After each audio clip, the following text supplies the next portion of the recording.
Hello, everybody. Welcome to What Israel Is, Episode 2. So, this has been a rather tumultuous week, and with it came, well, I have several new ideas about the podcast, and I wanted to talk about them. First off, I know that I said I might do this episode about why Israel is a good idea. This is still an episode I am planning to do at some point in the future, but I had some thoughts about that, particularly that it's maybe a bit too early to dive that deep, and I want you guys to have as much knowledge about the topic at hand before we go as deep as that. But even as I say that, I also recognize you're here for the juicy part. And there are a lot of relevant things you may want to know about Israel that, well, don't really breach into international news. And as I said, this week brought a lot of news. So what I'm going to do, starting from this episode, is talk about both Israeli news, recent developments in the region, and then move on to a more maybe historical or a deeper understanding of things. So, we'll begin with Benjamin Netanyahu.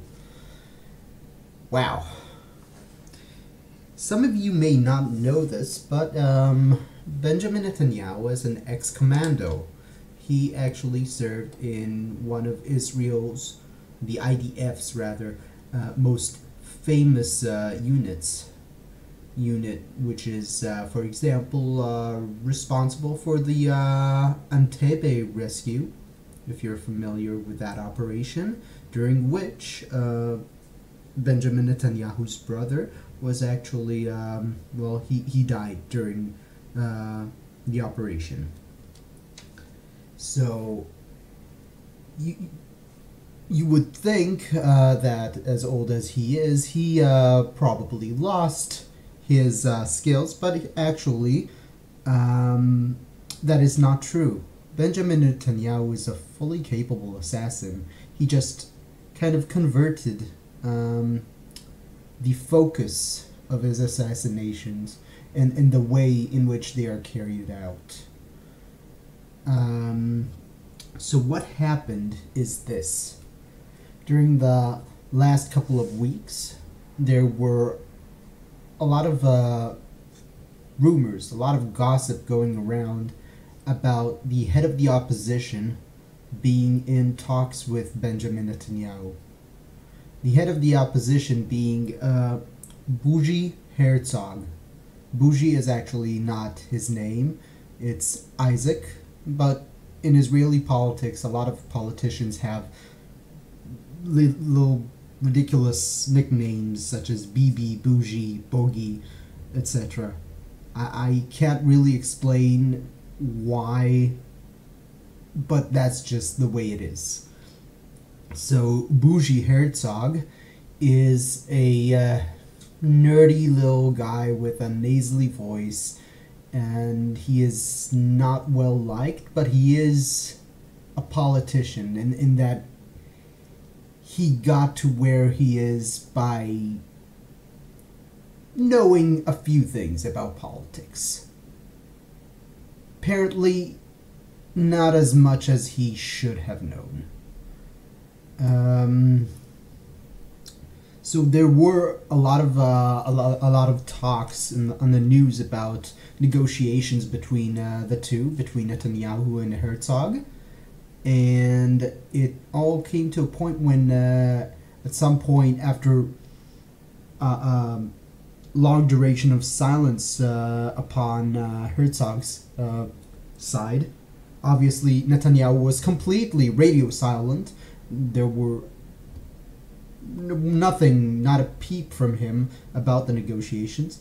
But Herzog was pressed about it, and then he sent out a message about trying to put on a tough face about how he's the one dictating the terms, etc.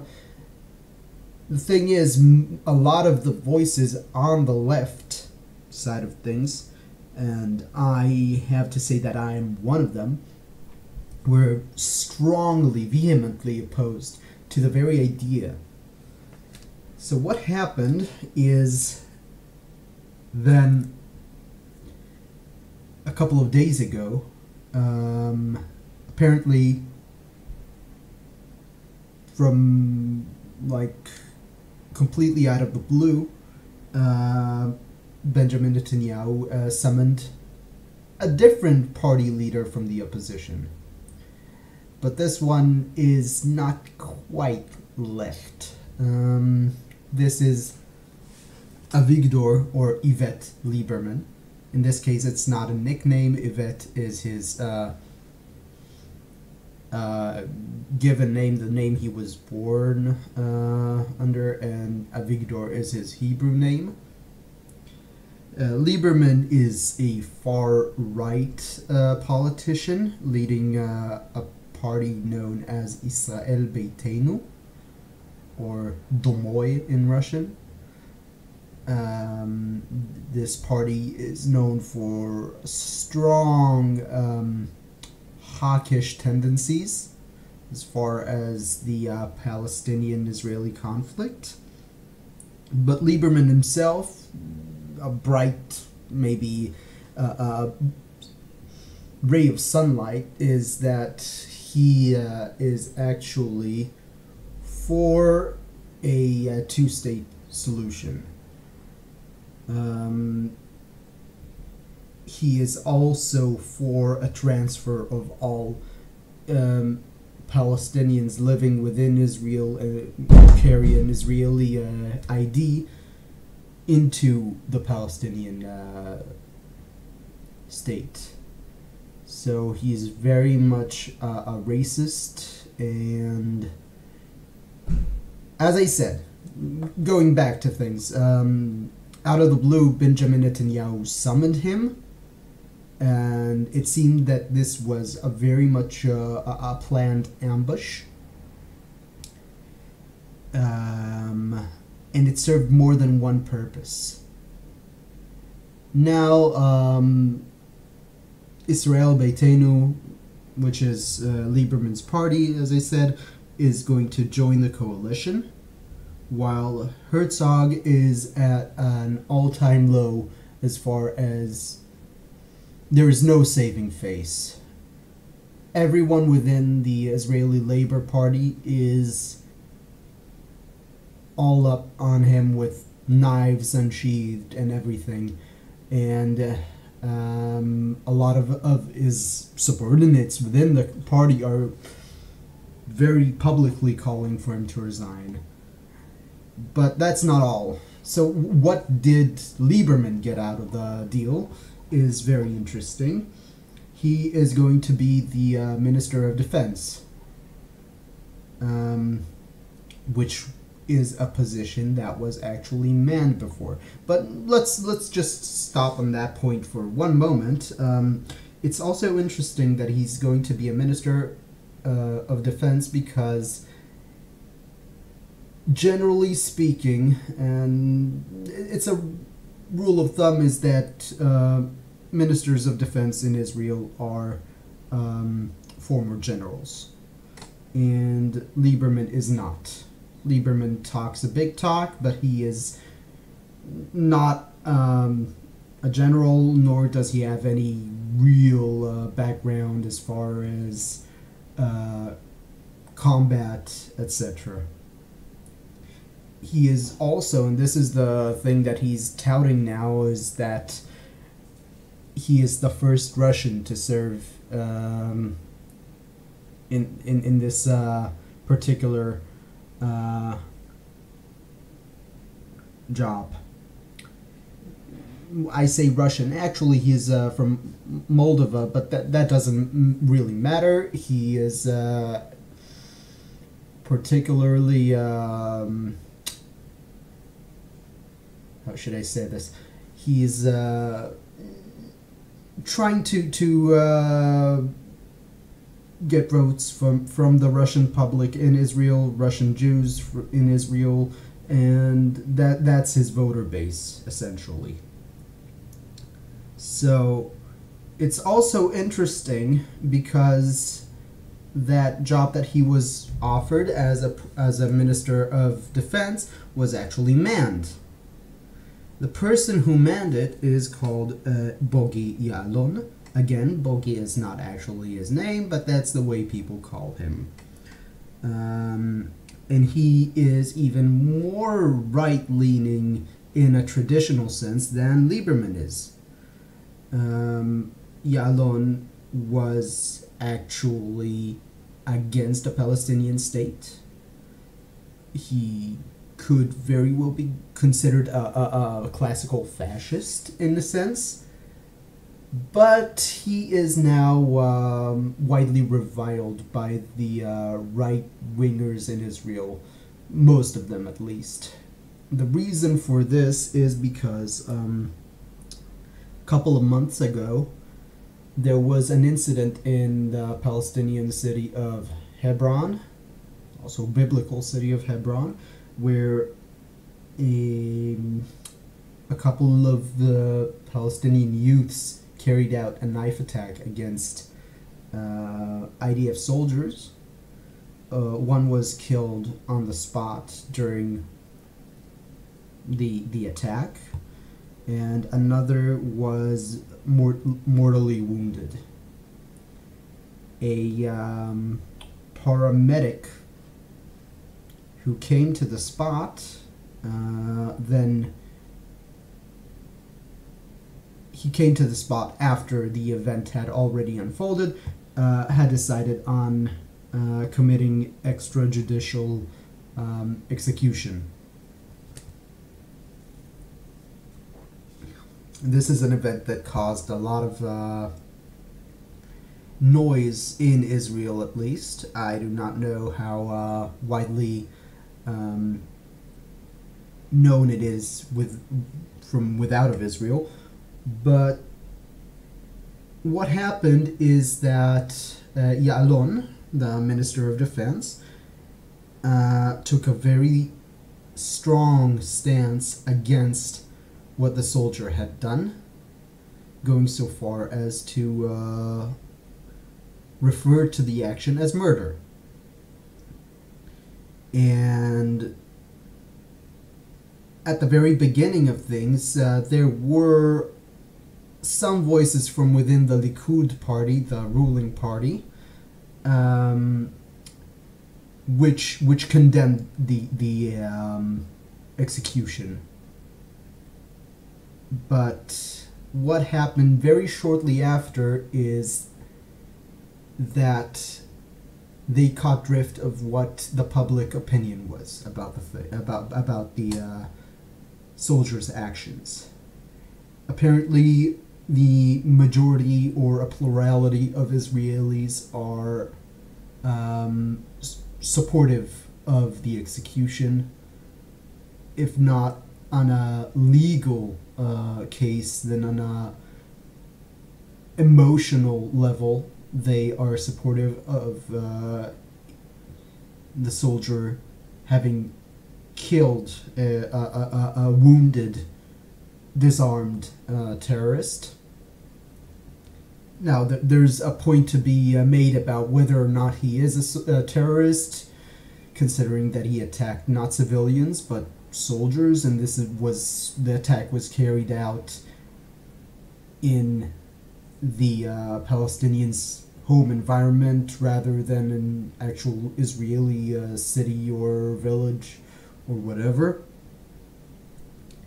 But what happened is Bibi, shortly after the event, issued out a condemnation and promised that he will take this with all of the severity that is required, and he is sure that justice will be done, but then very shortly afterwards pretty much retracted. Yalon did not retract and was very much clear in his opinion that the law, the rule of law, must abide, that a soldier is not sainted by very essence of his being, and that he is required to abide by martial law and follow orders. And what happened is that the right wing completely turned on him. So now he has been essentially fired from his job as Minister of Defense, and Lieberman, who I spoke about before, is going to take the mantle. As I said, Benjamin Netanyahu is an adept assassin. With one fell swoop, he both took the head off of the Israeli Labor Party, the biggest party in the opposition, and took care of a polarizing figure from within his own party. This is not the first time this has happened. Bibi is known for carrying out these little assassinations against people from within his party and from without. Any person who might be big enough to cause problems is taken care of. So that's it for the more news part of the podcast, of this episode. And I will continue with the part which is more maybe philosophizing, more historically leaning. And it is, what is really a Jew? Part 1. So, the word Jew in English. Quick etymology. The word Jew came into English from Old French, where it was really a contraction of the Latin word Judaeus. Judaeus coming from Greek, and ultimately from Hebrew, Yehudi. What is Yehudi? Yehudi itself comes from Yehuda, Judah, one of the eponymous progenitors of one of the 12 tribes of Israel, and after him also is named one of the 2 kingdoms of the Hebrews. What are Hebrews to begin with?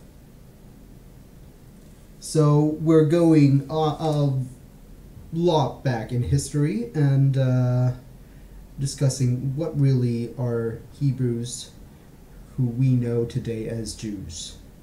So Hebrews are a Canaanite people, that is, a people of Canaan, which is the area of the Levant. They spoke a Canaanite language, which we know as Hebrew, but which was essentially the same as any other language spoken in the area, except for Aram, which had Aramaic. The Phoenicians spoke a language that could be considered the same as Hebrew, and all of the other Canaanite people of the area spoke the same language, wrote using the same letters. The difference really boils down to issues of religion, where even within considering that, we find that, at least to begin with, the Hebrews were more not as different as we think they were to their neighbors.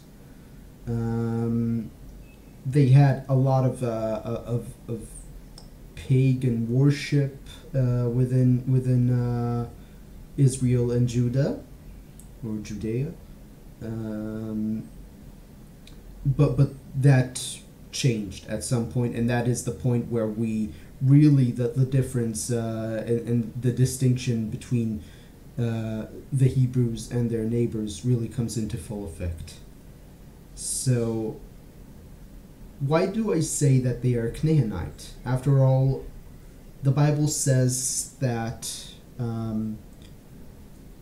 they are actually descended from Abraham, who was born in an area in Mesopotamia, and he actually came into the land of Canaan as an invader. Not only that, but actually the people of Israel came afterwards back into the land of Canaan as invaders again after the story of the Exodus. So there is a point to consider, and you might be asking yourself, why would a people even say of themselves that they are invaders? I do not think that Hebrews are descended from a father figure who came from Mesopotamia, nor do I believe in the story of the Exodus, and I know that the most serious historians agree with me on this point. So why would they be telling of themselves that they are invaders or outsiders in a sense? In the story of the Exodus, well, it's a bit more complicated because they came as, it was a return.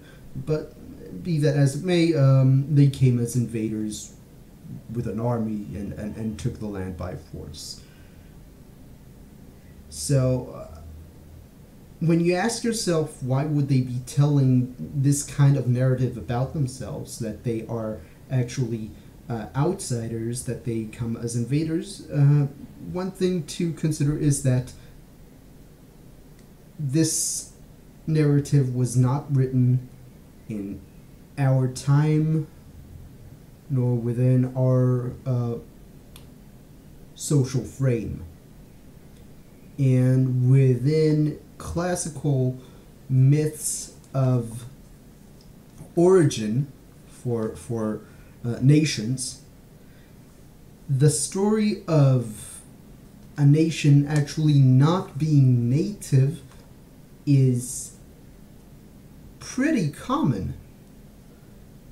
Maybe, and it's worth considering that, maybe the idea that there is something inherently virtuous about being native, that you are somehow endowed with a deeper connection to the land, maybe even magical connection to the land, is pretty recent, or at least not really tied to Eurasian culture.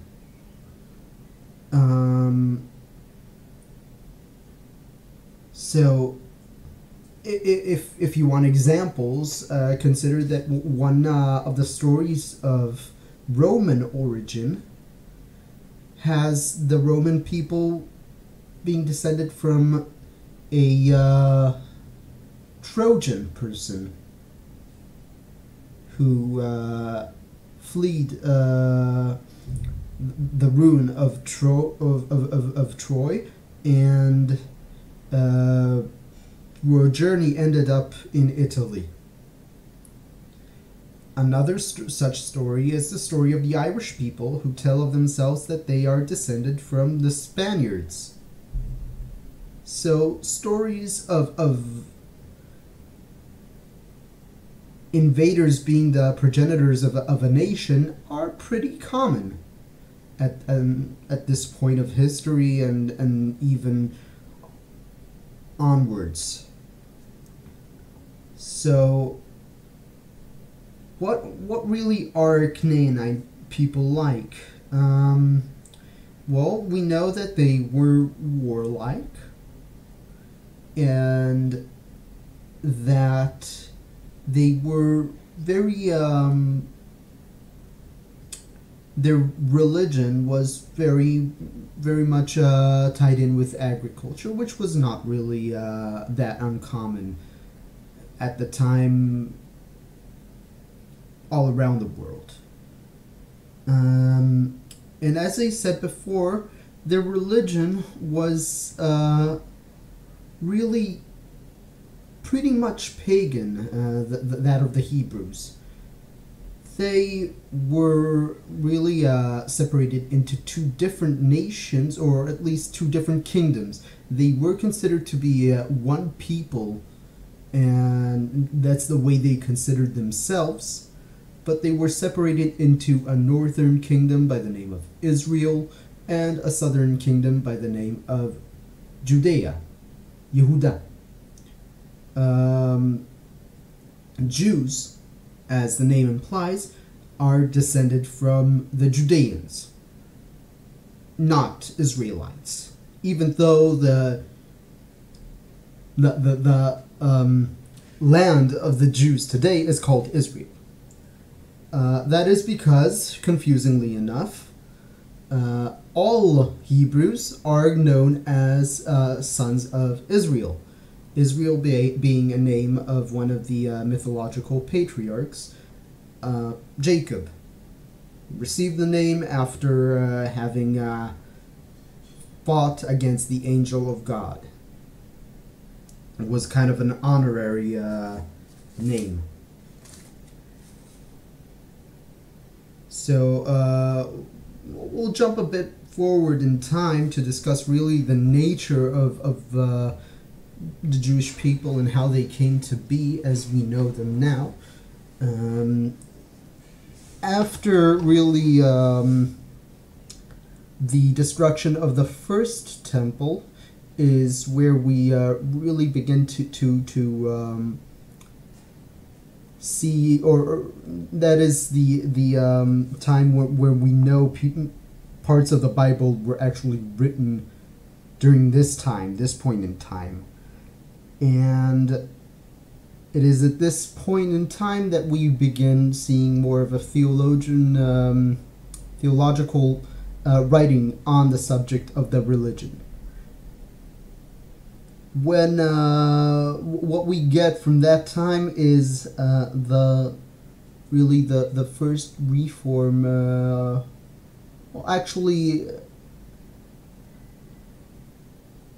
It dated a bit backwards. We get a reform in the Jewish faith or Hebrew faith. Jewish would be more fitting, as the kingdom of Israel at this point was no longer in existence. And that is the Judaism of the temple. The Judaism of the temple was the Judaism that we see within the Bible. It eschews the use of altars and shrines and temples, really, except for one temple alone, which is in Jerusalem, and Jews have to make a pilgrimage to 3 times a year. So all of the religion that is actually within the Bible itself, which has rules such as if a child is being shitty, then the parents can tell the judge of the city, and then they bring him before the child before the judge, and then everybody stones the child. Or if a woman is being raped within the city and for whatever reason does not scream, then she essentially brought dishonor upon her father and his household, and thus must be stoned. And if a person is to rape an unwed girl, then he must pay ransom to the father and then take his victim as a wife. All sorts of rules like that are from that point in time. All the rules about stoning, such as stoning a person who does not keep also the Shabbat, the seventh day, those are from that point of time. But they are no longer. And why is that? That is because of rabbinical Judaism, dating to after the fall of the second temple. We maybe a bit also before the fall itself, we get a different type of Judaism. All of those laws are now not observed, though the intent which was behind them might be appreciated to a degree. For example, the fact that Jews are not that gays are not stoned does not mean that gays are approved of. So we have that. They are not observed for the reason that Judaism says that for them to be observed, and that also includes sacrifices of animal sacrifice, for them to be observed requires that there be a temple, which there isn't. This gets tricky because they also say that a temple must not be built. Rather, that it either will appear, and this is a point of contention, or that there must be several criteria to be filled before it can be built.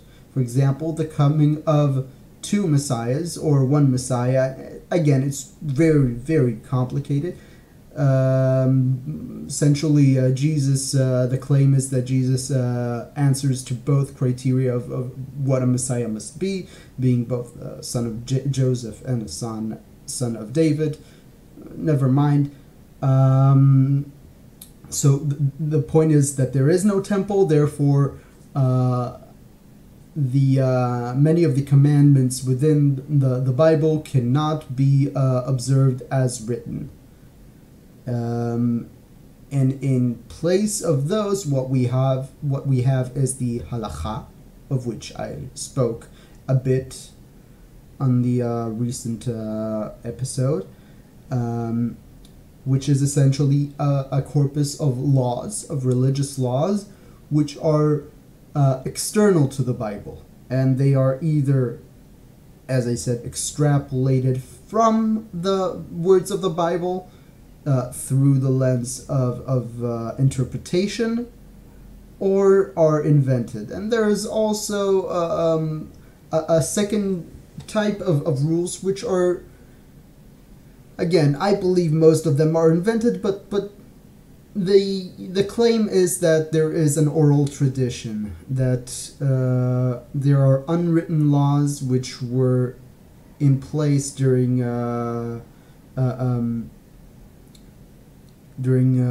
Moses' time, and that those words have passed down the lines orally. So that's the type of laws which we have. Those laws, again, do not include for execution, and do not include the sacrifice of animals, and also do not include coronation of kings, as Israel essentially stopped being a nation after the Bar Kokhba revolt. There can be no more kings, and as the wise people said, there can also be no more prophets. And there is a saying in Hebrew that prophecy today is given to fools, to madmen, rather. That there are no more prophets, nor ever will be, and thus the sole authority over the intent of God is within that of rabbis, whose job essentially is to interpret the will of God through the texts. Usually the halakha has become so voluminous that essentially they barely read the Bible anymore. Rather, they use books of the halakha to reference and to make new halakhas from it. Halakha being essentially a rule. So that is essentially how modern Judaism came to be, but that is really more Orthodox Judaism. There are different types of Judaism, such as, for example, Hasidic Judaism, which is partially, actually all modern forms of Judaism are partially rabbinical, but Hasidic Judaism is a different branch of Judaism, which is also considered sometimes to be Orthodox. And then we have modern Orthodoxy, which is not the same as truly Orthodox Judaism. And we have Reform Judaism and Conservative Judaism and other small branches of Judaism, of which I will maybe, I think I will do a second episode about Judaism to explain what they're all about. So, other types of non-rabbinical Judaism, which are maybe it's worth talking about, at least to some degree, is we have Karaite Judaism. Karaite Judaism are a branch that broke off with Judaism because they claim that the only authority over the will of God, over the text, is within the text itself. That there can be no interpretation of the text, that only the text matters. So that's one branch. And then we have another branch which is considered wholly not to be. So another type of, not really Judaism, is the Samaritan religion. Samaritans consider themselves not to be Jews at all, but Israelites, dating back to the exile of the Israelites, and they follow also a more traditionally non-rabbinical Judaism, using the Bible, but actually only the Torah. That is, they do not have the Book of Kings or the other books, just the 5 books of the Torah. And they carry out animal sacrifice and everything. And one thing to point out is that they consider that the Temple Mount is not the Temple Mount in Jerusalem, but Mount Gerizim outside of Nablus. They are very small in number, but it's just interesting to consider that they were there for the entirety of the central known history. That they were there with their own faith, and which was pretty much unchanged throughout that time, with very little contact with Jews. Jews actually consider them to be within the Bible. That there is a story that explains that they are actually converts into the Jewish faith, but that was probably slander. But it is also entirely possible that they are Jews and not Israelites that just simply broke off from the new type of Judaism. So that's that for today. I will be making another episode about the history of Judaism itself and what it is to be Jewish. And for the time being, have an awesome weekend. This is Avishai signing off.